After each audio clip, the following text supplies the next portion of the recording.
भगवान शिव के द्वारा भेजे गए शिवदूत इस चंचुला को लेकर के शिवलोक में पहुंचे महाराज। वहां जाकर के क्या देखा, श्री गणेश जी हैं, भृंगी हैं, नंदी हैं, वीरभद्र हैं, और क्या देखा, जितने उत्तम गण हैं उनसे घिरे हुए भगवान शिव बैठे हुए हैं मैया पार्वती के साथ। भगवान शिव भी गौर वर्ण के हैं और सिर्फ पार्वती से भी गौर वर्ण की है, दोनों गोरे गोरे हैं। यह इतनी गोरी थी कि इनका नाम ही गौरी पड़ गया। और भगवान शिव कर्पूर गौरम करुणावतारम संसार सारम भुजगेंद्रहारम सदा वसंतम हृदयारविंदे भवम भवानी सहितम नमामि। कर्पूर की तरह गौरवर्ण है। कर्पूर आप देखते हैं ना, कर्पूर जलाकर आरती करते हैं, वो कपूर जितना सफेद होता है भगवान शिव इतने ही श्वेत है महाराज, ऐसा ही इनका रूप है। यह चंचुला शिवलोक पहुंची और शिवलोक में पहुंचकर क्या देखा, नीलग्रीवम पंचवक्त्रम त्र्यंबकम चंद्रशेखरम वामांके बिभ्रतम गौरीम विद्युत पुंज समप्रभाम। भगवान शिव का कंठ नीला है, 5 मुख है, हर मुख में 3 नेत्र हैं, चंद्रमा उनके शीश पर विराजित है, गंगा की धारा प्रवाहित हो रही है, वाम भाग में विद्युत की तरह चमकने वाली गौरांगी गौरवर्णी मां गौरी विराजित हैं। कर्पूर गौरम गौरीशम सर्वालंकार धारिणम।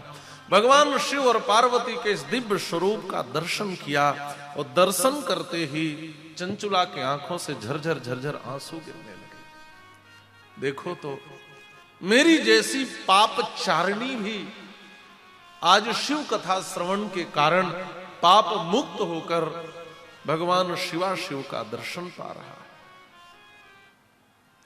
पार्वती जी ने इस चंचुला को अपने पास बुलाया और मैया पार्वती ने कहा, चंचुला रो मत, अब तुम्हारे जीवन के सारे कष्ट समाप्त हो गए, अब तुम इस कैलाश में मेरी सखी बनकर के निवास करोगी।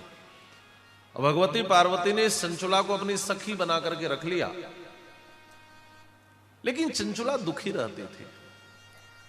एक दिन भगवती पार्वती ने पूछा, री सखी तुम उदास क्यों हो, दुखी क्यों हो, मेरे पास रह करके भी तुम्हारे जीवन में कौन सा कष्ट है। तब उसने अपनी बात बताई। उसने कहा, पता नहीं मेरे पति कहां होंगे। देखिए भारतीय संस्कृति में पलित स्त्री का जीवन कैसा होता है, पति कितना भी दुष्ट हो लेकिन जो पत्नी होती है वो पति का उद्धारक होती है। ध्यान से सुनेंगे, पत्नी शब्द का अर्थ ही होता है पतनात त्रायतेति पत्नी। जो अपने पति को पतन से बचा ले उसी को पत्नी कहते हैं। चंचुला शिवलोक में आ गई है लेकिन अभी भी सोच रही है मेरे पति किसी दुर्गति को प्राप्त होकर कहीं पड़े होंगे। यही भारतीय पत्नियों का जीवन कैसा होता है महाराज। जिस पति ने कितनी पीड़ा दी थी, जिस पति के कारण इसके जीवन में अधर्म आ गया, जिस पति के कारण इसके जीवन में व्यभिचार आ गया, लेकिन यह चंचुला मुक्त तो हो गई लेकिन सोच रही है मेरे पति कहां होंगे।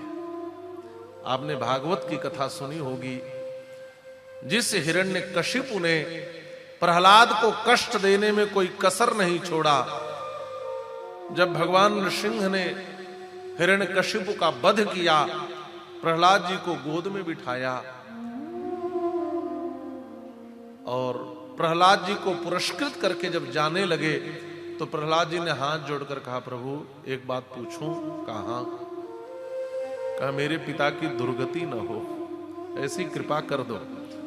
भगवान गोद में उठा लिए। भगवान ने कहा, प्रहलाद जिस पिता ने इतना तुम्हें कष्ट दिया तुम चाहते हो उस पिता की दुर्गति ना हो।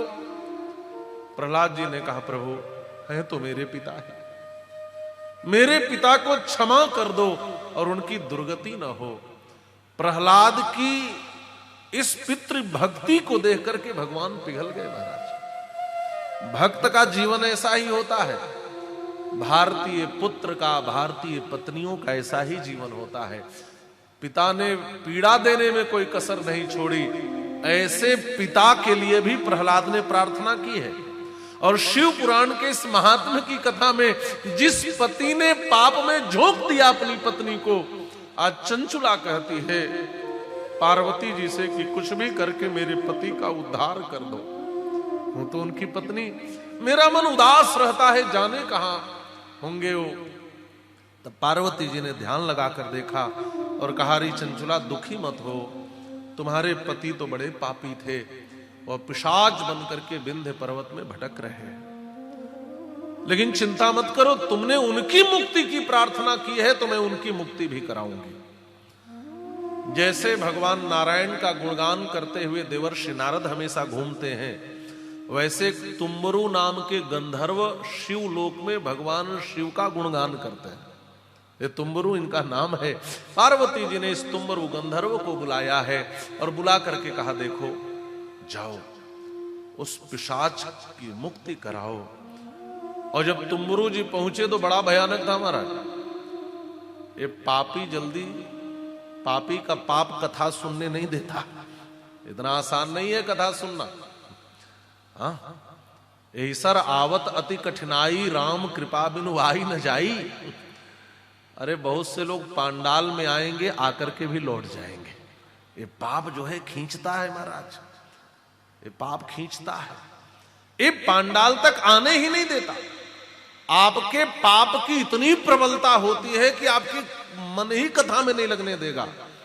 लेकिन पार्वती जी ने कहा है उद्धार करना है, तो तुम्बरु गंधर्व ने क्या किया, शिव गणों को बुला करके इस पिशाच को बांध दिया। अच्छा, ये अद्भुत बात है, किसी की मुक्ति करानी हो तो उसे जबरदस्ती भी कथा सुनानी चाहिए। और बांध करके कथा सुनाया महाराज, एक रस्सी में इसको जबरदस्ती बांध दिया। क्यों? क्योंकि यह पिशाच बना है तो इसको होश कहां है, इसको ज्ञान कहां है, इसको विवेक कहां? इसको तो ऐसी योनि मिली है जिसमें विवेक ही नहीं है। तो बांध करके इसको, और तुम्बरु गंधर्व ने इसको शिव पुराण की कथा सुनाई महाराज।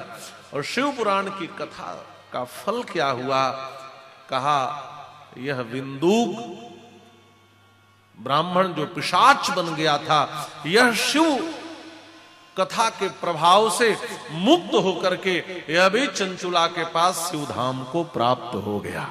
बोलिए भगवान भोलेनाथ की जय।